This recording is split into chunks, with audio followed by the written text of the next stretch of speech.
हर हर महादेव। वणक्कम काशी, वणक्कम तमिलनाडु। कार्यक्रम में उपस्थित उत्तर प्रदेश की गवर्नर आनंदीबेन पटेल, मुख्यमंत्री श्रीमान योगी आदित्यनाथ जी, केंद्रीय कैबिनेट में मेरे सहयोगी श्री धर्मेंद्र प्रधान जी, श्री एल मुरुगन जी, पूर्व केंद्रीय मंत्री पोन राधाकृष्णन जी, विश्व प्रसिद्ध संगीतकार और राज्यसभा के सदस्य इलैया राजा जी, बीएचयू के vice chancellor Sudhir Jain, IIT Madras के डायरेक्टर प्रोफेसर कामकोटी जी, अन्य सभी महानुभाव और तमिलनाडु से मेरी काशी में पधारे सभी मेरे सम्मानित अतिथिगण, देवी और सज्जनों, विश्व के सबसे प्राचीन जीवन शहर काशी की पावन धरती पर आप सभी को देखकर आज मन बहुत ही प्रसन्न हो गया, बहुत ही अच्छा लग रहा है। मैं आप सभी का महादेव की नगरी काशी में काशिल तमिल संगमम में हृदय से स्वागत करता हूं। இந்த நிகழ்ச்சியிலே கலந்து கொண்டு சிறப்பித்துக் கொண்டிருக்கும் உத்தரப்பிரதேச மாநில கவர்னர் திருமதி ஆனந்திபென் அவர்களே, உத்தரப்பிரதேச மாநில முதல்வர் யோகி ஆதித்யநாத் அவர்களே, மத்திய அமைச்சரவையில் என்னுடைய சகாக்கள் தர்மேந்திர பிரதான் அவர்களே, முருகன் அவர்களே, உலக புகழ்பெற்ற இசையமைப்பாளர் இசைஞானி இளையராஜா அவர்களே, முன்னாள் மத்திய அமைச்சர் பொன் ராதாகிருஷ்ணன் அவர்களே, மேலும் இங்கே வந்திருக்கின்ற பெரியோர்களே, தாய்மார்களே, உலகத்திலேயே பழமையான வாழ்க்கை வரலாற்றை கொண்டிருக்கின்ற இந்த காசி மாநகருக்கு காசி தமிழ்ச் சங்கமம் என்ற நிகழ்ச்சியிலே கலந்து கொள்வதற்காக தமிழகத்திலிருந்து வந்திருக்கின்ற என்னுடைய விருந்தினர்களே, உங்கள் அனைவரையும் வருக வருக என வரவேற்று வணக்கத்தை தெரிவித்துக் கொள்கிறேன்। हमारे देश में संगमों की बड़ी महिमा, बड़ा महत्व रहा है। नदियों और धाराओं के संगम से लेकर विचारों, विचारधाराओं, ज्ञान, विज्ञान और समाज और संस्कृतियों के हर संगम को हमने सेलिब्रेट किया है। ये सेलिब्रेशन वास्तव में भारत की विविधताओं और विशेषताओं का सेलिब्रेशन है और इसलिए काशिल तमिल संगमम अपने आप में विशेष है, अद्वितीय है। நம்முடைய இந்திய திருநாட்டில் சங்கம திருவிழாக்கள், சங்கமங்கள் எப்போதுமே மிக சிறப்பாக கொண்டாடப்படுகின்றன. அது நதிகளின் சங்கமமாக இருக்கட்டும், கொள்கைகள் எண்ணங்களின் சங்கமமாக இருக்கட்டும், ஞானம் விஞ்ஞானம் போன்றவற்றின் சங்கமமாக இருக்கட்டும், சமூகம் கலாச்சாரம் இவற்றின் சங்கமமாக இருக்கட்டும், சங்கமம் ஒவ்வொன்றையும் நாம் ஒரு விழாவாக கொண்டாடி வருகிறோம். இந்த நாடு பல வேற்றுமைகள், சிறப்புகள் கொண்ட ஒரு நாடு. அதை கொண்டாடவே இப்படிப்பட்ட ஒரு சங்கம திருவிழா காசி தமிழ் சங்கமம் தன்னுடைய இந்த விளையாட்டு விழா நிகழ்ச்சிகளிலே ஒரு தனித்துவம், சிறப்பு கொண்டிருக்கிறது.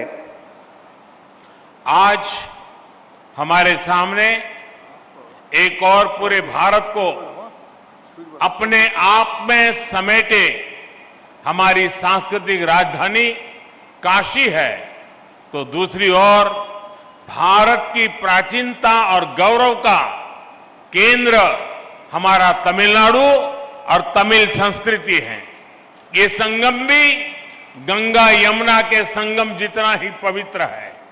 ये गंगा यमुना जितनी ही अनंत संभावनाओं और सामर्थ्य को समेटे हुए है। காசி என்ற இந்த திருநகரம் பழமை வாய்ந்தது, சிறப்பு வாய்ந்தது. அதைப் போலவே தமிழ்நாடும் பழமை வாய்ந்தது, கலாச்சார பெருமை வாய்ந்தது. இந்த இரண்டு நகரங்களின் சங்கமம் இங்கே இந்த நிகழ்ச்சியின் மூலமாக, இந்த ஒரு மாத கால நிகழ்ச்சியின் மூலமாக நடக்கவிருக்கிறது. मैं काशी और तमिलनाडु के सभी लोगों का इस आयोजन के लिए हार्दिक बधाई देता हूं। मैं देश के शिक्षा मंत्रालय और उत्तर प्रदेश सरकार को भी शुभकामनाएं देता हूं, जिन्होंने एक माह के इस व्यापक कार्यक्रम को साकार किया है। इसमें बीएचयू और आईआईटी मद्रास जैसे महत्वपूर्ण शिक्षा संस्थान भी सहयोग कर रहे हैं। विशेष रूप से मैं काशी और तमिलनाडु के विद्वानों का, छात्रों का अभिनंदन करता हूं। காசியில் உள்ள மக்களுக்கும் தமிழ்நாட்டு மக்களுக்கும் நான் என்னுடைய நன்றியை தெரிவித்துக் கொள்கிறேன். நாட்டின் கல்வி அமைச்சகம், உத்தரப்பிரதேசத்தின் மாநில அரசு இரண்டும் இணைந்து இந்த விழாவுக்கான ஏற்பாடுகளை செய்திருக்கிறது. பனாரஸ் இந்து யூனிவர்சிட்டி, ஐஐடி மெட்ராஸ் இரண்டும் இணைந்து ஏற்பாடுகளை கவனித்திருக்கிறது. குறிப்பாக தமிழ்நாட்டின் வித்வான்களுக்கு நான் என்னுடைய நன்றியை தெரிவித்துக் கொள்கிறேன். साथियों, हमारे यहां ऋषियों ने कहा है, एको अहम बहुश्याम, अर्थात एक ही चेतना अलग अलग रूपों में प्रकट होती है। काशी और तमिलनाडु के कॉन्टेक्स्ट में इस फिलॉसफी को हम साक्षात देख सकते हैं। நண்பர்களே, நம் நாட்டில் ஒரு கொள்கை உள்ளது. ஏகோ அகம் பகுஷ்யாம் என்பது அந்த கொள்கை. அதாவது ஒரே உண்மை, ஆனால் அது பல ரூபங்களில் வெளிப்படுகிறது என்பதாகும். காசியும் தமிழ்நாடும் இந்த விஷயத்தில் ஒன்றிணைந்து இருக்கிறது என்பது என்னுடைய எண்ணம். काशी और तमिलनाडु दोनों ही संस्कृति और सभ्यता के टाइमलेस सेंटर्स हैं। दोनों क्षेत्र संस्कृत और तमिल जैसी विश्व की सबसे प्राचीन भाषाओं के केंद्र है। काशी में बाबा विश्वनाथ है तो तमिलनाडु में भगवान रामेश्वरम का आशीर्वाद है। काशी और तमिलनाडु दोनों शिवमय है, दोनों शक्तिमय है। एक स्वयं में काशी है तो तमिलनाडु में दक्षिण काशी है। काशी कांची के रूप में दोनों की सप्तपुरियों में अपनी महत्ता है। காசியும் தமிழ்நாடும் இரண்டுமே தன்னுடைய கலாச்சாரத்தில் சிறந்து விளங்குகிறது. இரண்டு இடங்களும் வடமொழி சம்ஸ்கிருதம், தமிழ் இரண்டு மொழிகளிலும் சிறந்து விளங்குகிறது. காசியினுடைய பாபா விஸ்வநாத்தும் ராமேஸ்வரத்தினுடைய ராமேஸ்வரரும் பெருமை சேர்க்கிறார்கள். காசி தமிழ்நாடு இரண்டும் சிவமயமானது, சக்திமயமானது. காசி தமிழ்நாடு இரண்டும் திருக்கோயில்களுக்கு பிரபலமானது. தமிழகத்திலே காசி, தென்காசி என்ற ஊர் பிரபலமானது. காசி, காஞ்சி இந்த இரண்டு நகரங்களும் 7 முக்கியமான நகரங்களில் ஒன்றானவை. काशी और तमिलनाडु दोनों संगीत, साहित्य और कला के अद्भुत स्रोत भी हैं। काशी का तबला और तमिलनाडु का तन्नुमाई। काशी में बनारसी साड़ी मिलेगी तो तमिलनाडु का कांजीवरम सिल्क पूरी दुनिया में फेमस है। காசி தமிழ்நாடு இரண்டுமே கலை, கலாச்சாரம், தங்களுடைய பண்பாடு ஆகியவற்றில் சிறந்து விளங்குகின்றன. காசியிலே தபேலா என்றால் தமிழகத்திலே தன்னுமை சிறந்து விளங்குகிறது. காசியிலே காசி பட்டு சிறந்தது என்றால் தமிழகத்திலே காஞ்சி பட்டு சிறந்து விளங்குகிறது. दोनों भारतीय अध्यात्म के सबसे महान आचार्यों की जन्मभूमि और कर्मभूमि है। काशी भक्त तुलसी की धरती तो तमिलनाडु संत तिरुवल्लुवर की भक्ति भूमि। आप जीवन के हर क्षेत्र में, लाइफ के हर डायमेंशन में काशी और तमिलनाडु के अलग अलग रंगों में इस एक जैसी ऊर्जा के दर्शन कर सकते हैं। காஞ்சியும் தமிழ்நாடும் பல்வேறு தலைவர்கள் யுக புருஷர்களின் ஜென்மபூமி. காசியிலே துளசிதாசர் பிறந்தார் என்றால் தமிழகத்திலே திருவள்ளுவர் பிறந்து தமிழின் பெருமையை வளப்படுத்தி இருக்கிறார். உங்களுடைய வாழ்க்கையில் பல்வேறு வகையான தத்துவங்களை இந்த காசியும் தமிழ்நாடும் அளிக்க வல்லது என்பதை நான் சொல்ல விரும்புகிறேன். आज भी तमिल विवाह परंपरा में काशी यात्रा का जिक्र होता है, यानी तमिल युवाओं के जीवन की नई यात्रा से काशी यात्रा को जोड़ा जाता है. ये है तमिल दिलों में काशी के लिए अविनाशी प्रेम, जो न अतीत में कभी मिटा न भविष्य में कभी मिटेगा. यही एक भारत श्रेष्ठ भारत की वो परंपरा है जिसे हमारे पूर्वजों ने जिया था, और आज ये काशी तमिल संगमम फिर से उसके गौरव को आगे बढ़ा रहा है. தமிழகத்தின் திருமணங்களிலே காசி யாத்திரை என்று ஒரு நிகழ்ச்சி உண்டு. தன்னுடைய வாழ்க்கையின் ஒரு புதிய அத்தியாயத்தை தொடங்கும் முன்னர் திருமணத்தின் மணமகன் காசி யாத்திரை செல்வதாக அங்கே ஒரு வழக்கம் உண்டு. இவ்வாறு காசிக்கும் தமிழ்நாட்டிற்கும் இடையே ஒரு நீண்ட பந்தம் நெடுங்காலமாக இருந்து வருகிறது. साथियों, काशी के निर्माण में, काशी के विकास में भी तमिलनाडु ने अभूतपूर्व योगदान दिया है. तमिलनाडु में जन्मे डॉक्टर सर्वपल्ली राधाकृष्णन बीएचयू के पूर्व कुलपति थे. उनके योगदान को आज भी बीएचयू याद करता है. श्री राजेश्वर शास्त्री जैसे तमिल मूल के प्रसिद्ध वैदिक विद्वान काशी में रहे. उन्होंने रामघाट पर सांगवेद विद्यालय की स्थापना की. ऐसे ही पट्टाभिराम शास्त्री जी, जो कि हनुमान घाट में रहते थे, उन्हें भी काशी के लोग याद करते हैं. காசியை நிர்மாணித்ததில் காசியின் வளர்ச்சியில் தமிழர்களின் பங்கு பல உள்ளது. எடுத்துக்காட்டாக சர்வப்பள்ளி ராதாகிருஷ்ணன் அவர்கள் பனாரஸ் இந்து யூனிவர்சிட்டியின் வளர்ச்சிக்கு பெரும் பங்காற்றியுள்ளார். இதனை இன்றும் பனாரஸ் இந்து யூனிவர்சிட்டி நினைத்து பார்க்கிறது. இவர் மட்டுமல்ல, ராஜேஸ்வர் சாஸ்திரி என்பவர் ராம்காட் பகுதியில் ஒரு சாமவேத பாடசாலை நிறுவி இங்கே வேதம் வளர துணை புரிந்திருக்கிறார். மேலும் பட்டாபிராம் சாஸ்திரி என்பவர் ஹனுமான்காட் பகுதியில் வாழ்ந்து அங்கே ஒரு திருக்கோவிலையும் நிர்மாணித்திருக்கிறார். आप काशी भ्रमण करेंगे तो देखेंगे कि हरिश्चंद्र घाट पर काशी काम कोटीश्वर पंचायतन मंदिर है, जो कि एक तमिलियन मंदिर है. केदार घाट पर भी 200 वर्ष पुराना कुमार स्वामी मठ है तथा मार्कंडेय आश्रम है. यहां हनुमान घाट और केदार घाट के आसपास बड़ी संख्या में तमिलनाडु के लोग रहते हैं, जिन्होंने पीढ़ियों से काशी के लिए अभूतपूर्व योगदान दिए हैं. இங்கே நீங்கள் காசி நகரை சுற்றி பார்க்கவிருக்கிறீர்கள். ஹரிச்சந்திர காட் என்கின்ற அந்த படித்துறைக்கு அருகிலே காசி காமகோட்டீஸ்வர் பஞ்சாயத்தன் திருக்கோயில் அமைந்திருக்கிறது.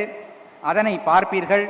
இது தமிழ்நாட்டின் ஒரு பண்பாட்டை காட்டுகின்ற ஒரு கோயில். அதுபோலவே கேதார்காட் பகுதியில் 200 வருட பழமையான குமாரசாமி மடமும் மார்க்கண்டேய ஆசிரமும் இருக்கிறது. ஹனுமான்காட் பகுதியில் தமிழ்நாட்டை சேர்ந்த பலர் வசிக்கிறார்கள். இவற்றையெல்லாம் நீங்கள் இந்த காசியை சுற்றி பார்க்கும்போது பார்ப்பீர்கள்.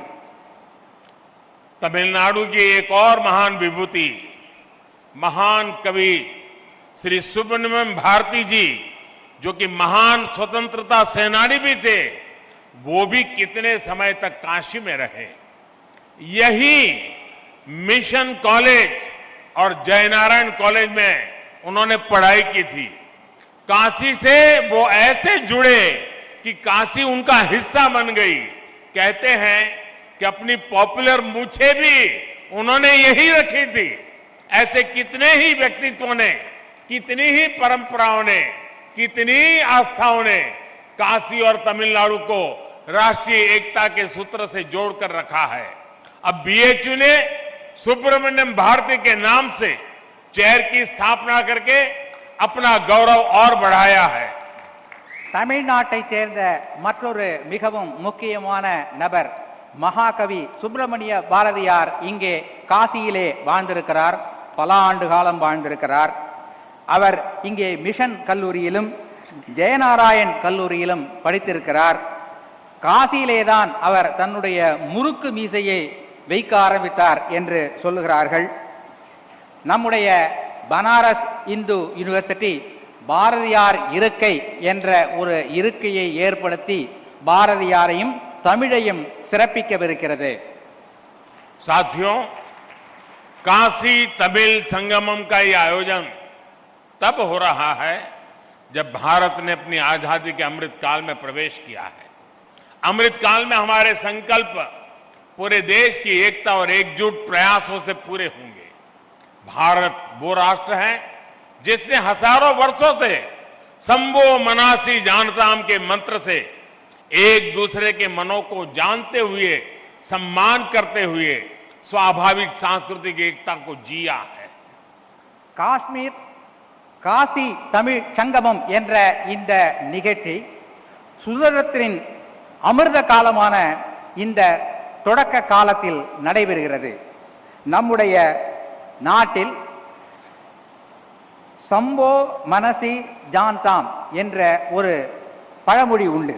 இதன் பொருள் என்னவென்றால் ஒருவருக்கொருவர் மனதை புரிந்து கொண்டு நடக்க வேண்டும் என்பதுதான் இந்த காசி தமிழ்ச் சங்கமம் நிகழ்ச்சி இதைத்தான் வெளிப்படுத்துகிறது. हमारे देश में सुबह उठकर सौराष्ट्र सोमनाथम से लेकर सेतु बंधे तु रामेशम तक 12 ज्योतिर्लिंगों के स्मरण की परंपरा है. हम देश की आध्यात्मिक एकता को याद करके हमारा दिन शुरू करते हैं. हम स्नान करते समय, पूजा करते समय भी मंत्र पढ़ते हैं. गंगे च यमुने चैव गोदावरी सरस्वती नर्मदे सिंधु कावेरी जले अस्मिन् सन्निधिं कुरु. अर्थात गंगा यमुना से लेकर गोदावरी और कावेरी तक सभी नदियां हमारे जल में निवास करें. यानी हम पूरे भारत की नदियों में स्नान करने की भावना करते हैं. நாம் காலையில் எழுந்ததும் சொல்லுகின்ற ஒரு மந்திர ஸ்லோகம் என்னவென்றால் சௌராஷ்டிரே சோமநாதம் என்பதிலிருந்து தொடங்கி சேதுபந்தேது ராமேஸ்வர் என்ற அந்த 12 ஜோதிர்லிங்கங்களை பற்றி நாம் சொல்லி அவற்றை மனதிலே நினைத்து நம்முடைய நாளை தொடங்குகிறோம். இவ்வாறு தேச ஒற்றுமை உணர்வை தூண்டுகின்ற அந்த ஒரு ஸ்லோகத்தோடு தான் நமது நாள் தொடங்குகிறது. அது மட்டுமல்ல, பூஜை செய்யும் போதும் குளிக்கும் போதும் கங்கேஜ யமுனே செய்வ கோதாவரி சரஸ்வதி நர்மதே சிந்து காவேரி ஜலேஸ்மின் சந்நிதிம் குரு என்கின்ற மந்திரத்தை சொல்லுகிறோம். இதன் பொருள் என்னவென்றால் கங்கை, யமுனை, கோதாவரி, காவேரி போன்ற அந்த புனித நதிகளின் ஆசீர்வாதங்கள், அதிலே குளித்த புண்ணியம் நமக்கு கிடைக்கட்டும் என்பதாகும். இவ்வாறு தேச ஒற்றுமை என்பதைத்தான் இந்த மந்திரங்கள் எல்லாம் நமக்கு உணர்த்துகின்றன. हमें आजादी के बाद हजारों वर्षों की इस परंपरा को, इस विरासत को मजबूत करना था. इस देश का एकता सूत्र बनाना था. लेकिन दुर्भाग्य से इसके लिए बहुत प्रयास नहीं किए गए. काशी तमिल संगमम आज इस संकल्प के लिए एक प्लेटफॉर्म बनेगा. ये हमें हमारे इस कर्तव्यों का बोध कराएगा और राष्ट्रीय एकता को मजबूत करने के लिए ऊर्जा देगा.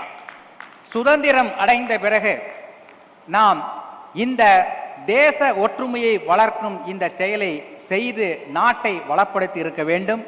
ஆனால் பல்வேறு காரணங்களாக இது நடக்காமல் போய்விட்டது. இப்போது இந்த காசி தமிழ்ச்சங்கமம் என்ற இந்த போன்ற நிகழ்ச்சிகளின் மூலம் தேச ஒற்றுமையை வளர்க்கின்ற பணியை நாம் செய்யவிருக்கிறோம்.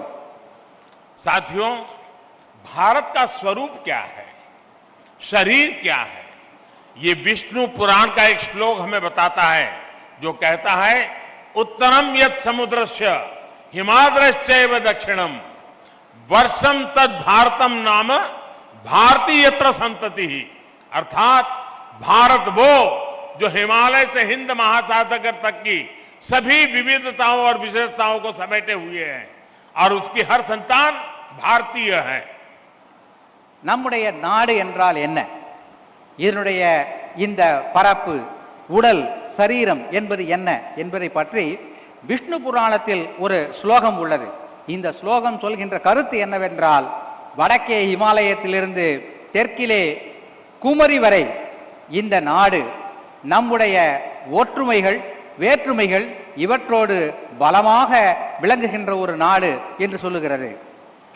भारत की इन जड़ों को, इन रूट्स को अगर हमें अनुभव करना है तो हम देख सकते हैं कि उत्तर और दक्षिण हजारों किलोमीटर दूर होते हुए भी कितने करीब है। संगम तमिल साहित्य में हजारों मील दूर बहती गंगा का गौरवगान किया गया था। तमिल ग्रंथ कलितोगे में वाराणसी के लोगों की प्रशंसा की गई है। हमारे पूर्वजों ने तिरुपुगल के जरिए भगवान मुरुगा और काशी की महिमा एक साथ गाई थी। दक्षिण का काशी कहे जाने वाले तेन काशी की स्थापना की थी। இந்திய திருநாட்டின் இந்த மூலங்களை, வேர்களை நாம் பாதுகாக்க வேண்டும். இந்த போன்ற சங்கமம் நிகழ்ச்சிகளால் தான் இதனை பாதுகாக்க முடியும். தமிழின் சங்க இலக்கியத்தில் பல்வேறு காசியை பற்றிய செய்திகள் கிடைக்கின்றன. கலித்தொகையில் செய்திகள் கிடைக்கின்றன. திருப்புகழில் காசியை பற்றியும் முருகனை பற்றியும் பாடப்பட்ட பாடல்கள் கிடைக்கின்றன. தமிழகத்திலே தென்காசி என்ற ஒரு ஊர் இருக்கிறது என்பது உங்களுக்கெல்லாம் தெரியும். साथियों, ये भौतिक दूरियां और ये भाषा भेद को तोड़ने वाला अपनत्व ही था जो स्वामी कुमार गुरु पर तमिलनाडु से काशी आए और इसे अपनी कर्मभूमि बनाया था। धर्मापुरम आदिनम के स्वामी कुमार गुरु पर ने यहां केदार घाट पर केदारेश्वर मंदिर का निर्माण कराया था। बाद में उनके शिष्यों ने तंजावुर जिले में कावेरी नदी के किनारे काशी विश्वनाथ मंदिर की स्थापना की थी। பரப்பளவின் அடிப்படையிலான இந்த தூரம் எப்படி குறுகிவிட்டது என்பதை இங்கே பார்க்கிறீர்கள் அல்லவா?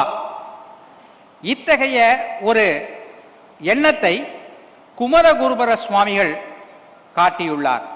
அவர் தமிழகத்திலிருந்து இங்கே வந்து கேதார்காட் பகுதியில் ஒரு மடத்தை நிறுவி தமிழையும் பாரதத்தின் ஒற்றுமையையும் நிலைநாட்டினார். பிறகு தமிழ்நாட்டிற்கு சென்று தஞ்சாவூர் மாவட்டத்தில் காசி விஸ்வநாதர் கோயில் ஒன்றையும் நிர்மாணித்தார். मनोन्मणियम सुंदर नारजी ने तमिलनाडु के राज्य गीत तमिल ताई वार्तु को लिखा है। कहा जाता है कि उनके गुरु कोडगा नल्लूर सुंदरर स्वामीगल जी ने काशी के मणिकर्णिका घाट पर काफी समय बिताया था। खुद मनोन्मणियम सुंदर नारजी पर भी काशी का बहुत प्रभाव था। तमिलनाडु में जन्म लेने वाले रामानुजाचार्य जैसे संत भी हजारों मील चलकर काशी से कश्मीर तक की यात्रा करते थे।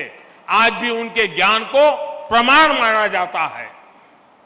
மனோன்மணியம் சுந்தரனார் அவருடைய குருநாதர். மனோன்மணியம் சுந்தரனார் தமிழ்தாய் வாழ்த்தினை எழுதியவர். அவருடைய குருநாதர் கோடகநல்லூர் சுந்தர சுவாமிகள் என்று அழைக்கப்படுபவர்.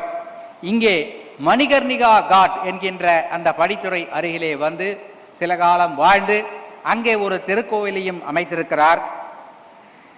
श्री राजगोपालाचार्य जी की लिखी रामायण और महाभारत से दक्षिण से उत्तर तक पूरा देश आज भी इंस्पिरेशन लेता है। मुझे याद है मेरे एक टीचर ने मुझे कहा था कि तुमने रामायण और महाभारत तो पढ़ ली होगी, लेकिन अगर इसे गहराई से समझना है तो जब भी तुम्हें मौका मिले तुम राजा जी ने जो रामायण और महाभारत लिखेंगे वो पढ़ोगे तो तुम्हें कुछ समझ आएगा। मेरा अनुभव है रामानुजाचार्य और शंकराचार्य से लेकर राजा जी और सर्वपल्ली राधाकृष्ण जी तक दक्षिण के विद्वानों ने भारतीय दर्शन को समझे बिना हम भारत को नहीं जान सकते। ये महापुरुष हैं, उनको हमें समझना होगा। தமிழகத்தின் சக்கரவர்த்தி ராஜகோபாலாச்சாரியார் அவர்கள் ராமாயணத்தையும் மகாபாரதத்தையும் எழுதியிருக்கிறார். என்னுடைய ஆசிரியர் எங்களிடத்திலே சொன்னார், நீ ராமாயணத்தையும் மகாபாரதத்தையும் படித்திருக்கலாம், ஆனால் சக்கரவர்த்தி ராஜகோபாலாச்சாரியார் எழுதிய இந்த இரு காவியங்களையும் நீ படிக்கவில்லை என்றால் அது முழுமை பெறாது என்று அவர் சொன்னார். என்னுடைய அனுபவத்தில் ராமானுஜாச்சாரியார், சங்கராச்சாரியார் ஆகியோர் தென்னகத்திலிருந்து வட இந்தியா வந்து காசி காஷ்மீர் முதல் சென்று இங்கே ஒரு ஒற்றுமை உணர்வை ஏற்படுத்தி இருக்கிறார்கள். அந்த ஒற்றுமை உணர்வை நாம் பாதுகாத்து வளர்த்திட வேண்டும். साथियों, आज भारत ने अपनी विरासत पर गर्व का पंच प्राण सामने रखा है. दुनिया में किसी भी देश के पास कोई प्राचीन विरासत होती है तो वो देश उस पर गर्व करता है, उसे गर्व से दुनिया के सामने प्रमोट करता है. हम इजिप्ट के पिरामिड से लेकर इटली के कोलोसियम और पीसा की मीनार तक ऐसे कितने ही उदाहरण देख सकते हैं. பாரதத்தின் பழம் பெருமையை, பழைய கால வளர்ச்சியை நாம் இன்று பார்க்கிறோம். உலகத்தில் உள்ள பல நாடுகள் தங்களிடம் உள்ள பழமையான சில செய்திகளை உலகிற்கு வெளிச்சம் போட்டு காட்டுகின்றன. எடுத்துக்காட்டாக எகிப்தில் உள்ள பிரமிடுகள், இத்தாலியில் உள்ள கொலாசியம் போன்றவை. இவற்றையெல்லாம் உலகிற்கு எடுத்து அவர்கள் சொல்லுகிறார்கள். हमारे पास भी दुनिया की सबसे प्राचीन भाषा तमिल है. आज तक ये भाषा उतनी ही पॉपुलर है, उतनी ही लाइव है. दुनिया में लोगों को पता चलता है कि विश्व की ओल्डेस्ट लैंग्वेज भारत में है तो उन्हें आश्चर्य होता है, लेकिन हम उसके गौरवगान में पीछे रहते हैं. இந்தியாவிலும் நம்முடைய திருநாட்டிலும் பழமையான ஒரு விஷயம் உள்ளது. அது என்னவென்றால் தமிழ் மொழி. இந்த தமிழ் மொழியின் பழம் பெருமையை நாம் உலகிற்கு எடுத்து சொல்ல வேண்டும். இந்தியாவிலே இப்படிப்பட்ட ஒரு பழமையான மொழி இருக்கிறது என்பதை கேட்டு உலக மக்கள் மிகவும் ஆச்சரியமடைகிறார்கள். அந்த மொழியை நாம் கௌரவம் தந்து வளர்க்க வேண்டும், பாராட்ட வேண்டும். ये हम 130 करोड़ देशवासियों की जिम्मेदारी है कि हमें तमिल की इस विरासत को बचाना भी है, उसे समृद्ध भी करना है. अगर हम तमिल को भुलाएंगे तो भी देश का नुकसान होगा और तमिल को बंधनों में बांध कर रखेंगे तो भी इसका नुकसान है. हमें याद रखना है, हम भाषा भेद को दूर करें, भावनात्मक एकता कायम करें. இந்திய திருநாட்டின் 130 கோடி மக்களின் கடமை தமிழ் மொழியை காக்க வேண்டும். நாம் தமிழ் மொழியை காக்க தவறினால் நம் நாட்டிற்கு நஷ்டம் ஏற்படும். அவ்வாறு தமிழ் மொழியை காக்க தவறினால் தமிழ் மொழிக்கும் நஷ்டம் ஏற்படும். எனவே நம் இடையே உள்ள மொழி பேதங்களை எல்லாம் தவிர்த்து தமிழ் மொழி போன்ற பழமையான மொழியை நாம் பாதுகாத்து வளர்த்திட வேண்டும். साथियों, काशिल तमिल संगमम मैं मानता हूं ये शब्दों से ज्यादा अनुभव का विषय है. अपनी इस काशी यात्रा के दौरान आप उनकी मेमोरी से जुड़ने वाले हैं तो आपके जीवन की पूंजी बन जाएंगे. मेरे काशीवासी आपके सत्कार में कोई कमी नहीं छोड़ेंगे. நண்பர்களே, இந்த காசி தமிழ்ச்சங்கம் என்பது நான் நினைக்கிறேன் வார்த்தைகளால் சொல்லிவிட முடியாத ஒரு அனுபவமாக உங்களுக்கு இருக்கும். இந்த அனுபவங்களையும் நினைவுகளையும் சுமந்து கொண்டு நீங்கள் உங்களுடைய ஊருக்கு திரும்பிச் செல்வீர்கள் என்று நான் உறுதியாக நம்புகிறேன். அத்தகைய எண்ணத்தை, நினைவினை இந்த காசி நகரத்து மக்கள் உங்களுக்கு அளிப்பார்கள் என்ற உறுதியான நம்பிக்கை எனக்கு இருக்கிறது. मैं चाहता हूं तमिलनाडु और दक्षिण के दूसरे राज्यों में भी इस तरह के आयोजन हो. देश के दूसरे हिस्सों से लोग वहां जाएं, भारत को जिए, भारत को जाने। मेरी कामना है काशी तमिल संगमम, इससे जो अमृत निकले उसे युवा के लिए रिसर्च और अनुसंधान के जरिए आगे बढ़ाएं। ये बीज आगे राष्ट्रीय एकता का वटवृक्ष बने। राष्ट्रहित ही हमारा हित है। नाट्यो नलने नमद नलन, ये मंत्र हमारे देशवासी का जीवन मंत्र बनना चाहिए। इसी भावना के साथ आप सभी को एक बार फिर ढेरों शुभकामनाएं। இந்த காசி தமிழ் சங்கமம் நிகழ்ச்சி போல பல மாநிலங்களிலிருந்தும் மக்கள் இங்கே வர வேண்டும். இங்கிருந்தும் தமிழ்நாட்டிற்கு பிற மாநிலங்களுக்கு மக்கள் செல்ல வேண்டும். ஒற்றுமை உணர்வு வளர வேண்டும். நாட்டு நலனே நமது நலன் என்பதை நாம் மனதிலே இருத்தி செயல்பட வேண்டும் என்று கூறிக்கொண்டு भारत माता की, भारत माता की, भारत माता की। धन्यवाद।